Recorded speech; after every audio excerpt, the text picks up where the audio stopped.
সন্তানদের মঙ্গলের জন্য নীলষষ্ঠীর ব্রত করে আজ বাবার মাথায় জল দিলাম। আর বাবাকে এটাই বললাম, আমার সন্তানের সাথে সাথে পৃথিবীর সমস্ত সন্তানকে তুমি ভালো রাখো, সুস্থ রাখো। আমার কোলে আলো করে রাখো, আর পৃথিবীর সমস্ত মায়ের কোলে আলো করে রাখো। যবে থেকে আমি মা হয়েছি, আমার সন্তানের সাথে সাথে পৃথিবীর সমস্ত সন্তানই কিন্তু আমার সন্তানের সমান। তাই সবারই আমি মঙ্গল চাই। তো হ্যালো এভরিওয়ান, কেমন আছো তোমরা সবাই? আশা করছি সবাই খুব ভালো আছো আর সুস্থ আছো। তোমাদের সবাইকে আরও একটি নতুন ভিডিওতে অনেক অনেক স্বাগত আর ভালোবাসা জানালাম। আজকের দিনটা ছিল শুক্রবার। আজকে তো নীলষষ্ঠীর পুজো এবং বাবার মাথায় জল দেওয়া। তো আজকে সারাদিনে আমি নির্জলা উপোস থেকে সন্ধেবেলা বাবার মাথায় জল দেবো। আর এখন আমার ছেলে কি করছে দেখো, ঘুম থেকে উঠে আমাকে বলছে, মাম্মা আমি সোফাটা গুছিয়ে দেবো, দিদি তো বাড়িতে নেই, তোমার একা কাজ করতে অনেকটা কষ্ট হয়। যেদিন যেদিন পুজো করি সত্যিকারের বাড়ির কাজ আবার পুজোর জোগাড় যন্ত্র সব কিছু নিজেকে করতে হয় একা হাতে, একটু তো কষ্ট হয়ে যায়। তো সানা থাকলে এগুলো একটু একটু আমাকে হেল্প করে দেয়, বড় হয়ে গেছে এখন। তো বাবু আজকে নিজের থেকেই বলল আমাকে যে মাম্মা আমি তোমাকে একটু হেল্প করে দিই, দিদি বাড়িতে নেই তো কি হয়েছে, তো আমি হেল্প করে দিচ্ছি। তো বলে দেখো সোফাটা নিজের থেকেই গুছাচ্ছে। তো দেখে আমার ভালোও লাগলো, আর মানে কি বলবো, নিজে নিজে মনে মনে আজকে হাসছিলাম যে বাবা ছেলে আমার কত বুঝদার হয়ে গেছে। যাই হোক, বাবু এখন সোফাটা গুছাচ্ছে, গুছিয়ে নিক, ততক্ষণ আমি কিচেনে যাই। দেখো কালকে না ছোলার ডাল ভিজিয়ে রেখেছিলাম। আসলে আমার না কাল থেকে চিন্তা হচ্ছিল জানো তো, যে বাবুকে কি বানিয়ে দেবো কালকে। কারণ আমি একবার পুজো শুরু করে দিলে, মানে পুজোর কাজ শুরু করলে তখন তো আর কিছু বানিয়ে দিতে বললে উঠে এসে বানিয়ে দিতে পারবো না। তো এমন কিছু বানাবো যেটা সন্ধে পর্যন্ত নিয়ে নিয়ে খেতে পারবে। ওই জন্য ও লুচি খেতে ভালোবাসে, ভাবলাম লুচি বানিয়ে দেবো, তার সাথে ছোলার ডাল বানিয়ে দেবো। আর রাজবাবু এই যে দুধ নিয়ে এসেছে দু রকমের নিচে থেকে, একটা বাফলের দুধ আছে 1 কিলো, আর গরুর দুধ আছে। এটা আমি দই বসাবো, ওই জন্য নিয়ে আসতে বলেছিলাম। আর গরুর দুধটা বাবুর জন্য আজকে গরম করে রাখবো। যখন যা ওর লুচি খেতে ভালো লাগবে না, তখন কিন্তু ও দুধ দিয়ে একটু ক্যালস খেতে পারবে, দুধ বিস্কিট খেতে পারবে, ওই জন্য এটা গরম করব। তবে এখন না একটু পরে গরম করবো, আগে পুজোটা করে নিই। আজকে না সকালের পুজো এখনও হয় না জানো তো। আর রাজবাবুকে না একটু তাড়াতাড়ি দোকানে যেতে হয়েছে, ওই জন্য রাজবাবুরও সময় ছিল না হাতে। তবুও তাড়াতাড়ি করে তো এই যে দুধ, দই, আম, মিষ্টান্ন, ফল, ফুল এগুলো এনে দিয়ে গেছে সন্ধ্যের পুজোর জন্য। আমগুলো অনেক বড় বড় নিয়ে এসেছে, বললো ছোট পাওয়া যায় না, বকবালা আম নিয়ে এসেছে, আজকের দিনে বকবালা আমটাই লাগবে। তো যাই হোক, এখন আমি পুজোটা করে নিলাম। দেখো সকালে যেমন প্রত্যেক দিন পুজো দিয়ে থাকি, একটু চন্দন, বেলপাতা, সাদা রঙের ফুল দিয়ে বাবার মাথায় জল দিয়েছি। তো এরপর একটু আমি নিচে যাব, যেগুলো রাজ নিয়ে আসতে ভুলে গেছে, মানে রাজ না অনেক কিছু নিয়ে আসতে ভুলে গেছে। তো ছেলে মানুষ বুঝতেই পারছো, আর রাজ একটু তাড়াতাড়ির মধ্যেও ছিল। তবে বাবার মাথায় তো গরুর দুধটা দিতে পারলেই ভালো, ওই জন্য না আমি প্যাকেট দুধ কিংবা ঠান্ডা দুধটা দিই না বাবার মাথায়, না দিলেই ভালো। ওই জন্য যখন যা বাবার মাথায় দুধ দিই তখন আমি ওই গরুর দুধটাই এনে দিতে বলি রাজকে। তো ওটা রাজ এনে দিয়ে গেছে, একটু দূরে তো ওই জন্য আর কি রাজ ওটা এনে দিয়ে চলে গেছে, আর যেগুলো হাতের সামনে পেয়েছে এনে দিয়ে গেছে। তো আমি দেখো নিচে গেছিলাম, এই এখন নিচে থেকে এই যে ফুল, তারপর ফুল বলতে ফুল তো কিছুটা এনে দিয়ে গেছে, একটা বড় ফুলের হার নিলাম। তবে আজকে জানো তো, যেই ফলটা বিশেষ করে দরকার হয় সেটা পেলাম না, মানে ফল যেটাকে বলে না, ওই আঠা বেল যেটাকে বলে, তো ওই বেলটা না পেলাম না আজকের দিনে। যাই হোক, কী আর করা যাবে, মনে মনে স্মরণ করে বাবার কাছে নিবেদন করতে হবে। তো আমি আসার পর এই যে বাবুর জন্য খাবারটা বসিয়ে দিয়েছি, ছোলার ডালটা সেদ্ধ করতে বসাচ্ছি, আর যেই দুধটা গরম করব বলেছিলাম গরুর দুধটা, সেটাও বসিয়ে দিলাম। ছোলার ডালটা না আর প্রেশার কুকারে দিচ্ছি না, কারণ প্রেশার কুকারে দিলে না ডাল খুব একটা স্বাদ থাকে না জানো তো, ওই জন্য না আমি কড়াইয়ের মধ্যেই সেদ্ধ করে থাকি বেশিরভাগ সময়। তো যে কোনো ধরনের ডালই মানে এমনি সেদ্ধ করলে বেশি স্বাদ থাকে, সত্যিকারেরই এটা। তো যাই হোক, বেশিক্ষণ তো সময় লাগবে না, ছোলার ডালটা এক্ষুনি সিদ্ধ হয়ে যাবে। তো জানো তো ফ্রিজে না একটু পনির আছে, তো আমি ভাবলাম যে একটু ছোলার ডাল তার সাথে একটু দুধ পনির বানিয়ে দেবো বাবুকে। তো বাবু নিজের থেকেই বললো, আমি ওকে জিজ্ঞাসা করলাম যে এই দুটোই বানাচ্ছি, আর কিছু বানাবো? বললো না দুধ পনির খাবো না, আমি আলু ভাজা খাবো। বাবু না লুচির সাথে পরোটার সাথে আলু ভাজাটা খুব ভালো খায়, ওই জন্য ভাবলাম তাহলে ও যখন ওটা খেতে চাইছে ওটাই বানিয়ে দেবো। আর আমিও জানো তো একটা জিনিস নিয়ে আসতে ভুলে গেছি, মানে রাজবাবু তো ভুলেই গেছিলো, তো আমি আবার ভুলে গেছি, আমাকে আবার একবার নিচে যেতে হবে, ওই জন্য আমি আমার ড্রেসটা চেঞ্জ করি না। আমি না মাটির প্রদীপ নিয়ে আসতে ভুলে গেছি, পৈতা টইতা এগুলো সবই নিয়ে এসেছি।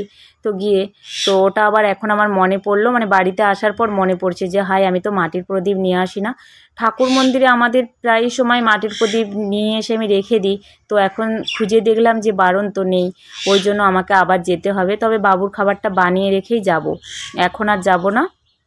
ওই জন্য বাবুর খাবারটা আগে বানিয়ে নিচ্ছি। আর আজকের দিনে তো প্রদীপ জ্বালতে হয়, মাটির প্রদীপ। বাবার মাথায় জল দেওয়ার পর তারপর যার যটা সন্তান, সেই সন্তানের মঙ্গল কামনায় আজকের দিনে ঘিয়ের প্রদীপ জ্বালতে হয়। তো সেই জন্য আমার যেহেতু দুটো সন্তান, আমি দুটো ঘিয়ের প্রদীপ জ্বালবো আজকে। তো যার একটা সন্তান সে একটা জ্বালবে, যার যটা সন্তান সে তটাই জ্বালবে। তো এই পুজোটা কেন করা হয়, নীলষষ্ঠীর পুজোটা? দেখো, বিয়ের আগে তো এই পুজোটা কখনো করি না। বিয়ের আগে এমনি যেমন মেলে জল ঢালে, মন্দিরে গিয়ে একবার জল ঢেলেছিলাম আমার পিসিমণির মেয়ের সাথে। 1 বছরে আমি মন্দিরে গিয়ে জল ঢেলেছিলাম। তারপর আর মন্দিরে গিয়ে জল আমার কোনোদিনই ঢালা হয় না। তারপর বিয়ের পর এখানে আসার পর প্রথম তো মন্দিরে যেতাম না, বাড়িতেও পুজো করতাম না। তখন আমার কাছে শিবলিঙ্গ ছিল না, আমার খুব শখ যেত। তারপর যবে থেকে বাবাকে বাড়িতে এবার শিবলিঙ্গ আমি প্রতিষ্ঠা করেছি, আমি বাড়িতেই পুজো করে নিই। শিবরাত্রির পুজো বলো আর এই যে নীলষষ্ঠীর পুজোটা বলো, তো আজকের দিনেও আমি বাড়িতেই বাবার মাথায় জল দিয়ে থাকি। তো আজকে যে আমি জল দেবো তার সময়টা হচ্ছে সন্ধ্যের সময় দেবো আর কি। এটা সন্ধ্যের সময় হয়, সারাদিন নির্জলা থেকে সন্ধ্যের সময় পুজোটা করতে হয়। আর প্রদীপ দানের একটা সময় আছে, এই প্রদীপগুলো যে সন্তানদের মঙ্গল কামনায় একটা প্রদীপ দান করতে হয়। আজকে 4:11 থেকে 5:53 পর্যন্ত মনে হয় সময় আছে, আবার 7টা থেকে সময় আছে। ওই জন্য একটু তাড়াতাড়ি করছি। আমি ওই প্রথমেই জেলে দেবো, মানে 4:30 করে আরে জেলে দেবো, তারপর আমি পুজোটা করে নেবো। আর কালকে নিরামিষ আহার খেয়েছি, নিরামিষ খাবার। আজকে নির্জলা থেকে পুজো হয়ে গেলে তারপর ব্রত কথাটা পড়ে তারপর আমি জল খাবো। তো ছোলার ডালে না আজকে আর নারিকেল দেবো না, জানো তো, একটা বাড়িতে না নারিকেল আছে। তো বাবুর একার জন্য যেহেতু বানাচ্ছি, আমি ভাবলাম আবার নারিকেলটা ভেঙে কুড়তে হবে, নানে পিস করতে হবে।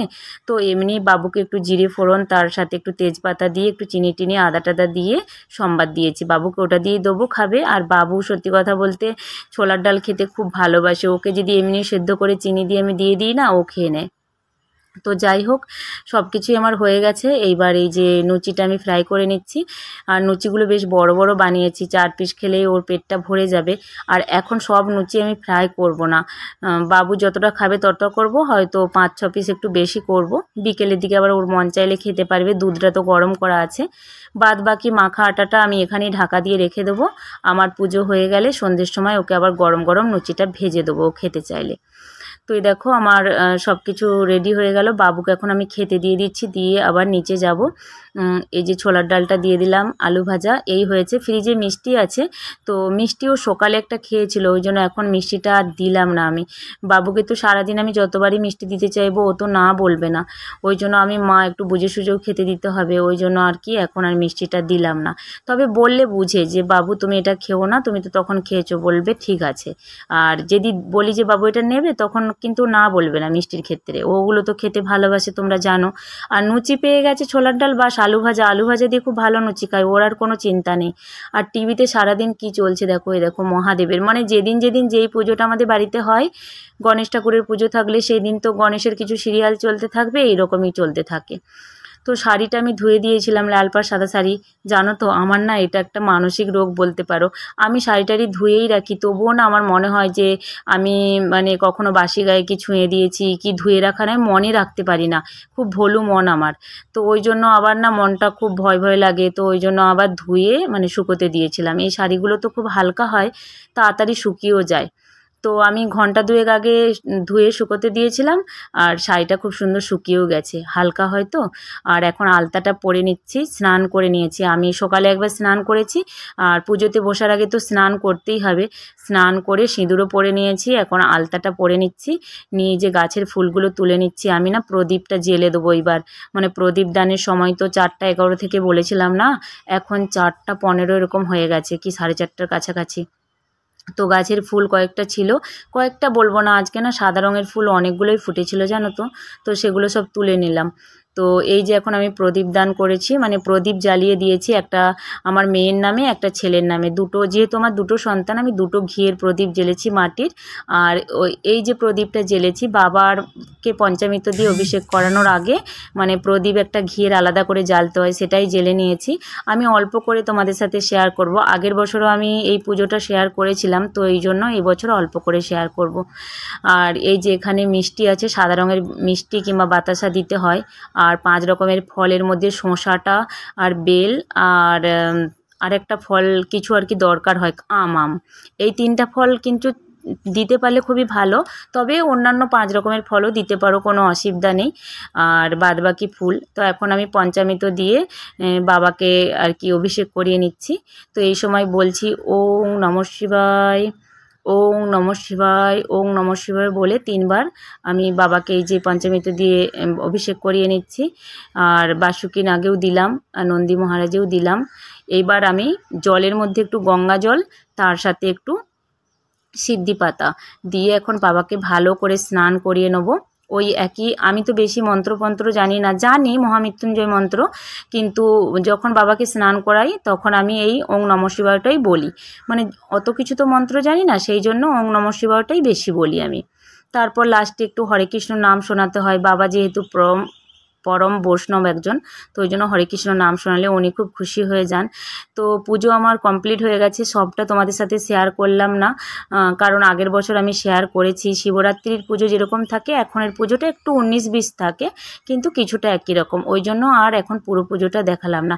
নীলষষ্ঠীর ব্রত কথাটা এখন আমি পড়ব, তো পড়া হয়ে গেলেই আমার পুজো কমপ্লিট। এখন 7টা বাজে, তো আমার পুজো কমপ্লিট হয়ে গেল।